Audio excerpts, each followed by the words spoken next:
350만 도민 모두가 감시자가 되는 시간, 감시자들, 반갑습니다. 이하롬입니다.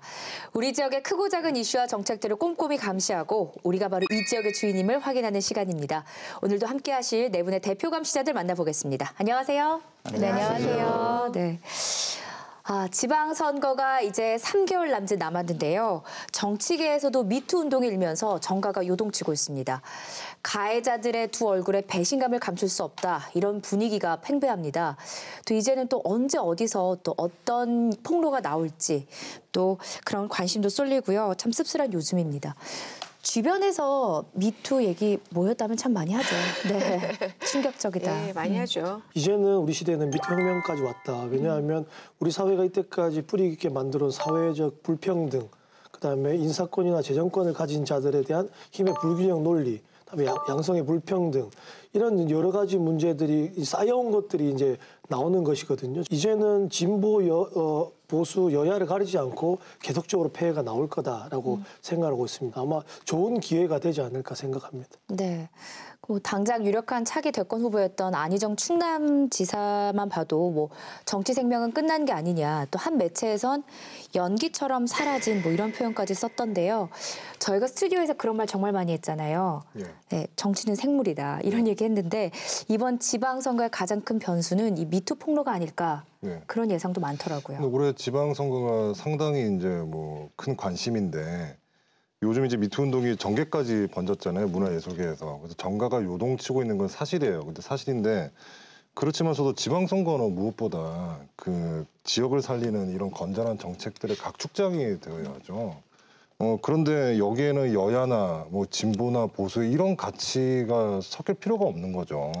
그런데 최근에 이제 정치권에서는 그 5당 대표가 모여서 해동하는 자리에서 첫 만남에서 이제 미투 운동에 대해서 좀 농담들을 하시는 모습을 봤는데요. 보도도 됐고요. 좀 저는 되게 아쉬웠거든요. 그런 부분에 있어서. 그러니까 이런 미투 운동에 대해서 좀 희화하거나 정치 싸움으로 변질되어서는 안 되죠. 우리 아까 김용훈 기자님 말씀하신 대로 이 문제를 좀 너무나 이렇게 확대 해석해서 정치적으로 악용하는 것은 좋은 사례가 아니다라는 생각이 들고요. 어쩌면은 이 사회가 되게 수직적인 사회, 그래서 권력이 집중되어 있는 사회일수록 이런 성에 대한 문제가 굉장히 많이 억압되고 용인되고 묵인되는 거거든요. 이제 그런 문제를 더 크게 부각시켜야 된다는 생각이 들고요. 그분이 뭐 충남도지사든 아니면 또 다른 정치인 권력이든 아니면 문화계 권력이든 어느 집단이든 권력이 집중된 곳은 반드시 이런 문제가 생길 수 있다. 그런 측면에서 좀 접근했으면 좋겠습니다. 네. 그 충남도지사에 이어 한평군수도 미투 가해자의 이름을 올렸습니다. 국민들뿐만 아니라 해당 지역 주민들의 허탈감도 이루 말로 표현하기 어려울 겁니다. 그런데 투표로 뽑힌 이런 지역 단체장들이 이런 성비 문제뿐만이 아니라 비리나 각종 불법 행위로 중도 낙마하는 경우가 많습니다. 무소불위의 권력을 남용한 단체장들의 몰락, 어떻게 봐야 할까요? 그래서 준비한 오늘의 감시 리스트는 소통령의 최후, 단체장 잔혹사입니다. 기태 씨, 소통령이라는 말 들어보셨어요? 전 들어본 적이 없습니다. 네, 어떤 의미인지는 감이 오시죠? 소통을 잘한다. 소통을 아주 잘한다는 느낌 아닙니까? 그 지역의 군주같이 막강한 권력을 가진 사람을 약간 글쎄요, 희화한다 그래야 될까요? 사실 다 아는 얘기긴 하지만 우리 선거 때 되면 뭐 이 지역의 일꾼이 되겠다, 머슴이 되겠다 이러는데 막상 당선되고 나면 상황이 많이 달라지나 봐요. 마음가짐이 바뀌는 건지 이 단체장들에 주어지는 권한이 엄청난가 봐요. 엄청나죠. 네. 단체장이 제한적 권력을 가지고 있다는 것은 일단 공무원들의 인사권을 가지고 있습니다. 제일 중요하죠. 그다음에 예산의 편성권과 집행권을 가지고 있습니다. 네. 그다음에 가지고 있는 게 제일 중요한 부분이다. 이 부분이 사고가 많이 터집니다. 각종 이인 허가권을 가지고 있습니다. 이 부분에서 어떤 지형을 바꾸는 그런 이인 허가권이 있다 보니까 어떤 업체들은 여기에 매달릴 수밖에 없다는 거죠. 그래서 우리가 거의 통제받지 않는 절대적인 권력을 가진 자가 단체장들입니다. 네. 모든 단체장들이 그렇다 이런 얘기는 아닙니다. 우직하고 또 청렴하게 일하시는 분들도 계시지만 반대로 법의 심판대 앞에 선 사람들도 있습니다. 우선 가장 최근에 임창호 함양군수가 검찰에 구속이 됐습니다. 네. 임창호 군수는 이제 지난달에 인사청탁 대가로 뇌물을 수수한 혐의로 구속이 됐는데요. 이달 초에 또 그 기소 의견으로 검찰에 또 송치되기도 했죠. 혐의를 보면 지난 2014년에 그 군청 공무원 3명으로부터 승진 인사 그 청탁을 대가로 5천만 원 상당의 뇌물을 받은 것인데요. 네. 경찰 조사 결과 이제 당시 임군수 측근인 비서실 직원을 통해서 한 2천만 원씩 뇌물을 건넨 공무원 2명은 실제로 6급에서 5급으로 또 승진한 것으로 드러났습니다. 그런데 그 이분이요 공직선거법 위반으로 1심에서 당선 무효형이 또 나왔던 분이에요. 네. 그렇죠. 우리 함양군 의원들이 국내 연수를 갑니다. 1년에 한 번 내지 2번을 이렇게 가는데 갈 때마다 찬조금 명분으로 이렇게 봉투를 드리는 것 같습니다. 한 6번에 걸쳐서 약 1,100만 원 정도의 여행 경비를 이렇게 제공한 혐의로 2017년 5월에 기소가 되었습니다. 네. 되었는데 검찰이 벌금 400만 원을 구형을 합니다. 그리고 법원은 지난 12월 달에 벌금 200만 원을 선고를 합니다. 자, 벌금 200만 원이면 당선 무효행위입니다. 그렇죠. 그런 와중에 이번에 뇌물수수 혐의가 터진 거다. 이렇게 보시면 될 것 같습니다. 저도 기억이 나는 게 이 당시에 어떻게 군수가 군 의원들이 연수를 가는데 협찬을 할 수 있느냐에 대해서 대대적으로 보도가 됐었거든요. 근데 그 당시 임군수의 대답이 이거였습니다. 관행이었다. 관행이었다. 근데 저는 관행이라고 해도 잘못된 건데 실제 관행입니까? 아, 지금 궁금해서 함양군만 그러는 건지요. 상식의 문제, 법의 문제까지 갈 필요도 없이 상식의 문제라고 생각이 드는데요. 저희가 집행기관이 있고 견제기관이 있지 않습니까? 그 집행기관이 견제기관에게 예를 들면 찬조를 한다라는 것을 어느 시민이 관행이라고 생각하겠습니까? 이것은 뭐 상식의 문제고요. 만약에 관행이라고 이야기하신다면 이건 불법적 관행인 거죠. 근데 불법적 관행을 자행하셨으니까 당연히 처벌을 받으시는 게 너무 당연한 거죠. 그들만의 관행이죠. 네, 그 맞습니다. 근데 거기다가 재판 과정에서 이 변호인이 뭐라고 했냐면 군청의 과장이 준비한 돈을 그냥 전달만 했다라고 이야기를 했는데 참 무책임한 발언이다 그렇네요. 생각이 들고요. 그 어떻게 보면 이제 개인적인 예를 들면 좋게 얘기하면 뭐 순진하다고 얘기해야 되나요? 무식하다고 얘기해야 되나요? 그런 거고 나쁘게 얘기하면 비행인데요. 자신의 비행을 관행이라고 이야기하는 것은 예를 들면 요행을 말하는 변명이다. 저는 이렇게 생각합니다. 네. 그런데 더 놀라운 건 함양군에서는 이런 일이 지금 한두 번 일어난 게 아닙니다. 그렇다면 이게 과연 개인의 문제인 건가? 함양군 개인의 문제도 물론 있겠지만 함양군의 분위기는 어떻길래 군청의 분위기는 어떻길래 근데 저는 이런 게 있었으면 좋겠어요. 예를 들어서 단체장이 자신의 비리로 도중에 낙마를 하면 재선거 비용을 부담을 하든지 뭐 몇 퍼센트를 책임을 지게 하든지 너무 무책임하게 그저 지역민들만 손해를 보고 다 세금인데 다 말이죠. 세금인데요. 네, 그런 생각이 듭니다. 뭐 경제적인 것뿐만 아니라 사회적 비용이 크죠. 그 특히 기초단체장의 이런 비리로 인한 그 재보선을 치르는 비율이 그 전국적으로 보더라도 꽤 높아요. 네. 그러니까 그 선출직 재보선 중에서 꽤 높은 편인데 도내에도 이제 이른바 이제 이 표현을 어떻게 될까 모르는데 재보선을 상습적으로 치렀던 지역들이 있는데 함양군의 과거를 좀 더 구체적으로 좀 이렇게 살펴보면요. 임기 4년 동안 기초단체장 재보선이 2차례 치러진 일이 있었거든요. 그러니까 2010년 지방선거에서 당선됐던 이철우 군수가 선거법 위반으로 1년 만에 낙마를 했고요. 그리고 이듬해 이제 2011년 10월 재선거에서 최한식 군수가 당선이 됐는데 역시 이제 재선거 과정에서 자원봉사자들에게 이제 돈을 뿌리는 등 이제 불법 선거 운동한 혐의로 군수직을 잃어서 또다시 재선거를 연속으로 치르게 됐는데 2013년 4월에 이제 당선됐던 분이 아까 설명드렸던 그 임창호 군수예요. 그런데 역시 이분도 이번에 뇌물수수 혐의로 구속이 됐죠. 연속으로 지금 줄줄이 지금 다 네. 비리로 이렇게 낙마를 하거나 낙마 위기에 이렇게 처한 상황이 됐고요. 뭐 그러니까 연속적으로 뽑아놓으면 비리, 또 뽑아놓으면 또 비리. 그러니까 이 지역민들의 상실감이 어떻겠습니까? 클 수밖에 없죠. 진짜 허탈하고 네. 분노감도 아마 생기지 않을까 생각이 드는데요. 이게 보통 보면 네. 그러니까 대도시 지역보다 유권자의 수가 굉장히 제한적인 군 단위에서 이 재선거가 굉장히 많이 발생하고 있는 걸 저희가 이제 관찰할 수 있는데요. 아무래도 유권자 수가 적다 보니까 선거할 때부터 예를 들면 선거 비용 자체가 많이 드는 거죠. 금품수수 이런 관행들이 굉장히 그런 유혹을 많이 받을 수밖에 없는 구조죠. 왜냐하면 유권자 수가 딱 정해져 있기 때문에 얼마 정도의 금액을 투자하면 예를 들면 당선될 수 있다라는 계산이 나오기 때문에 훨씬 유혹을 많이 받는다. 근데 그렇게 돈으로 당선된 예를 들면 단체장이 당연히 임기 중에 자기가 그동안 투자했던 돈을 회수하려고 하겠죠.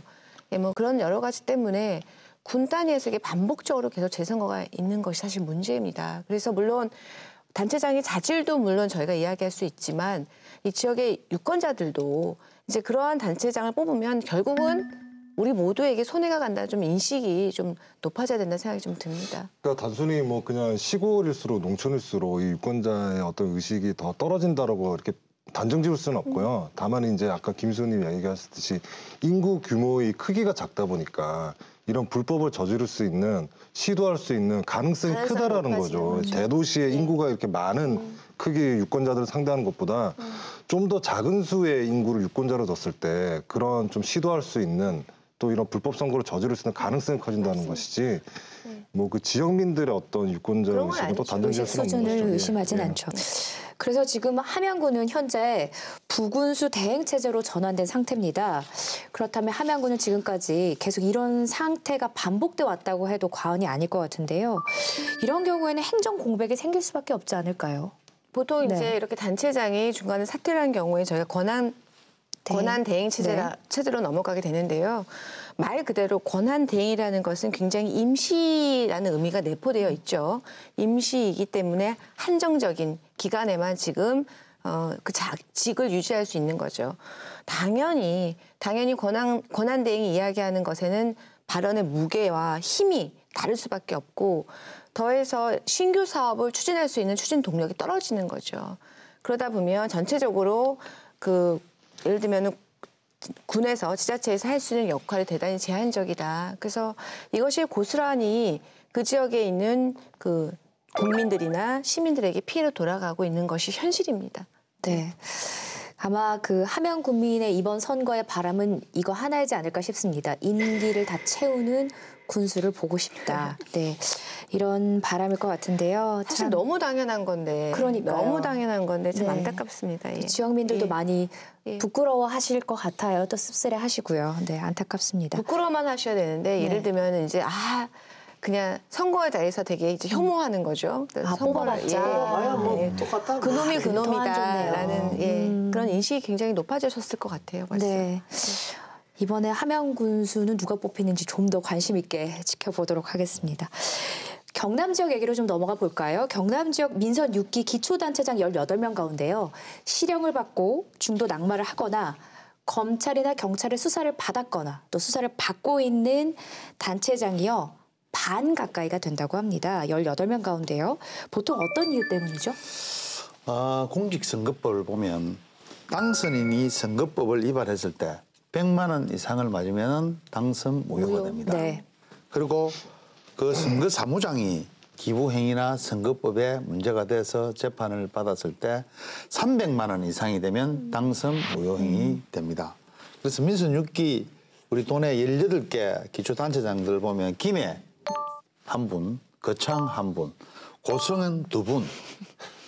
이 총 4명의 단체장들이 임기를 채우지 못하고 거직을 잃었습니다. 네. 잃었는데 저는 이번 아이템 원고를 보면서 기태 씨의 음성이 막 들리는 것 같았어요. 여러분 투표 잘하셔야 합니다. 정말 여러 번 말씀하셨잖아요. 네. 참 지금 얘기를 들으면서 참 씁쓸한데요. 하도 사례가 많아서 저희가 좀 분류를 잘 해봤습니다. 잠시만요. 네. 투표를 잘해야 되는데요. 네. 일단 정당에서 공천을 잘못한 책임도 물으셔야 될 것 같아요. 예, 사실 네. 유권자가 그 정당에서 추천한 사람이기 때문에 이미 검증이 되었다라는 그쵸. 전제 조건으로 투표를 하지 않습니까? 그렇기 때문에 그 선택지를 잘 내놓아야 되는데. 선택지가 예. 너무 후졌던 거죠, 이게 처음부터. 뭐 차선 또 나가서 이제 차악의 선택이 되면 그 유권자들도 고민이 되는 거죠. 그래서 저희가 이게 사례가 하도 많아서 분류를 어떻게 해볼까 좀 고민을 하다가 죄목별이라고 할까요? 좀 짚어보겠습니다. 발음도 어렵네요. 네, 죄목별로 공직선거법을 위반한 단체장들부터 먼저 짚어보겠습니다. 누가 있죠? 너무 우울한 얘기라 그래서 제가 좀 빨리 하겠습니다. 예. 전부 다 군 지역에서 공직선거법 위반 사례가 있었는데요. 일단 이홍기 전 거창 군수가 2014년 6.4 지방선거 이후에 물품과 음식물을 제공한 혐의로 낙마하셨죠. 예, 그리고 고성은 2번이나 낙마가 되었는데요. 네. 하학렬 군수님 2014년 당선 이후에 공직선거법 위반으로 낙마하시고 이후에 재선거를 통해서 최평호 군수가 당선되었으나 이분은 선거 기간 동안에 내가 당선되면 요직에 기용해 주겠다라고 하셔서 선거법 위반으로 군수직을 박탈당했습니다. 그리고 우리가 여러 차례 얘기한 함양의 임창호 군수님 역시 공직선거법 위반 혐의로 당선 무효되셨습니다. 네. 예. 또 공직선거법이나 뇌물수수 혐의로 소송 중인 분들도 있습니다. 돈 문제가 좀 깨끗해야 되는데 말이죠. 어떤 사람들이죠? 우리 차정섭 함양 군수가 정치자금법 위반하고 특가법상 뇌물 혐의로 지금 구속이 되어 있는 그런 상황입니다. 지난 9월 28일이죠. 징역 9년, 벌금 5억 2천만 원, 추징금 3억 6천만 원 이렇게 선고를 받았습니다. 네.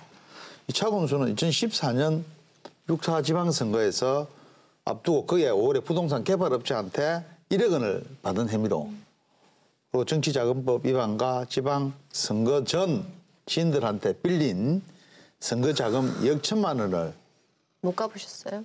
다른 부동산 개발업자가 2차례에 걸쳐서 대신 갚아 주었다고 이렇게 이야기된 거죠.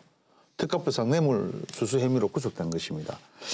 현재 지금 항소 중에 있습니다. 항소 중에 있는데 이제 문제는 뭐냐면 차 군수가 대법원 확정 판결이 날 때까지 복역 상태에서 함양 군수직을 그대로 유지하고 있는데 규정상 매월 급료를 받고 있다는 이 사실, 이 법이 좀 개정돼야 되지 않을까요? 네. 구속되어 있는 상황인데 군수직을 지금 집행하지도 못하고 있는데 매월 급료를 받고 있다.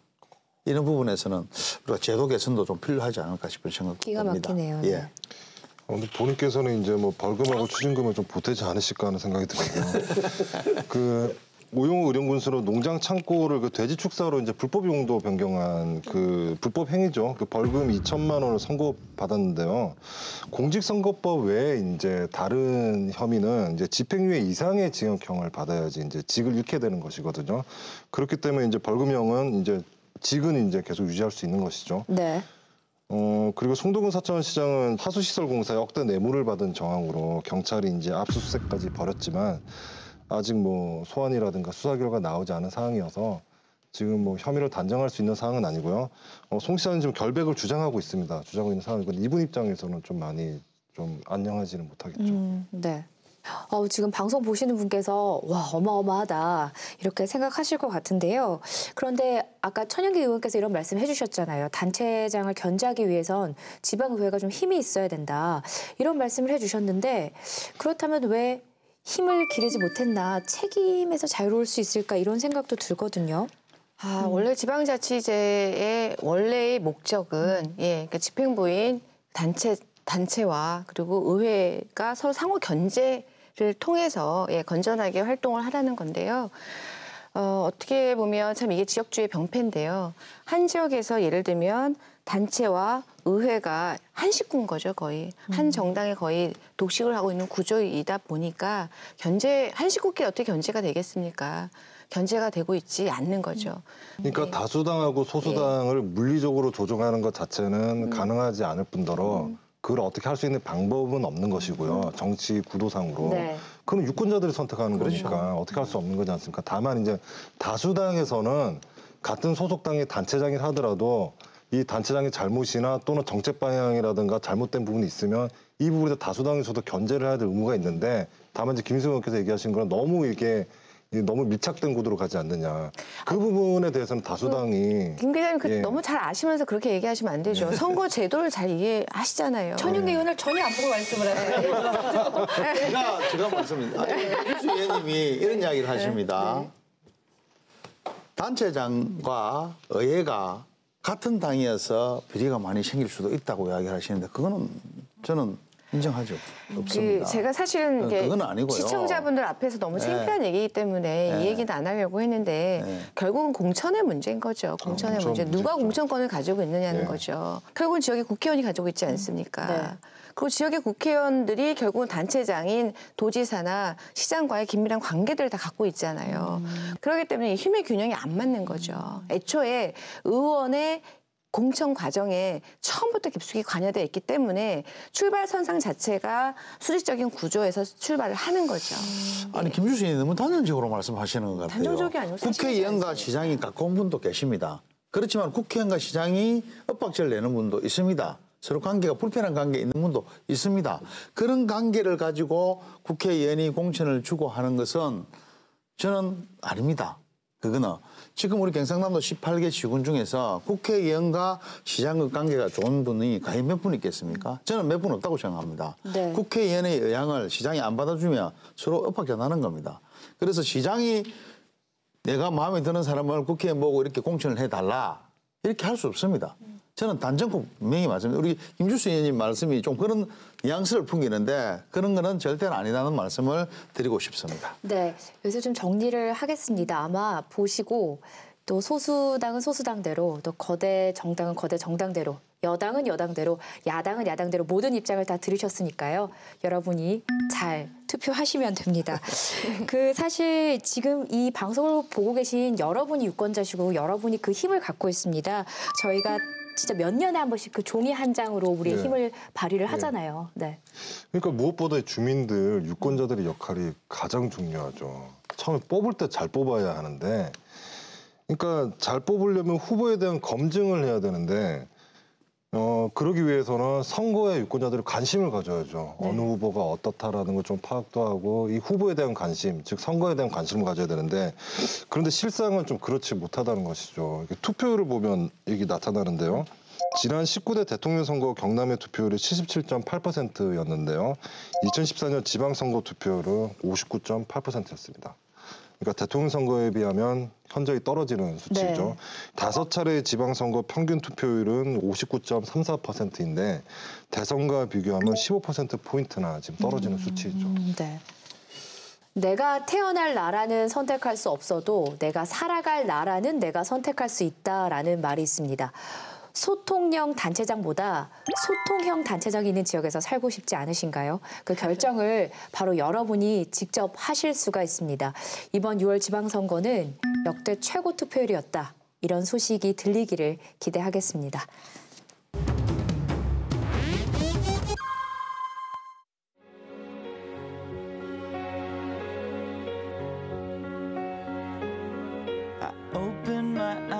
I try to see, but I'm blinded by the white line.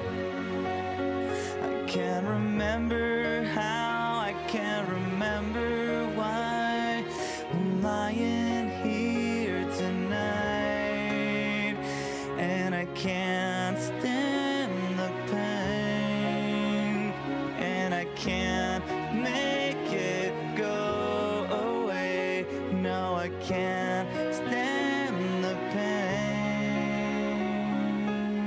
How could this happen to me? I made my mistakes, got nowhere to run. The night goes on as I'm fading away. I'm sick of this life, I just wanna scream. How could this happen to me?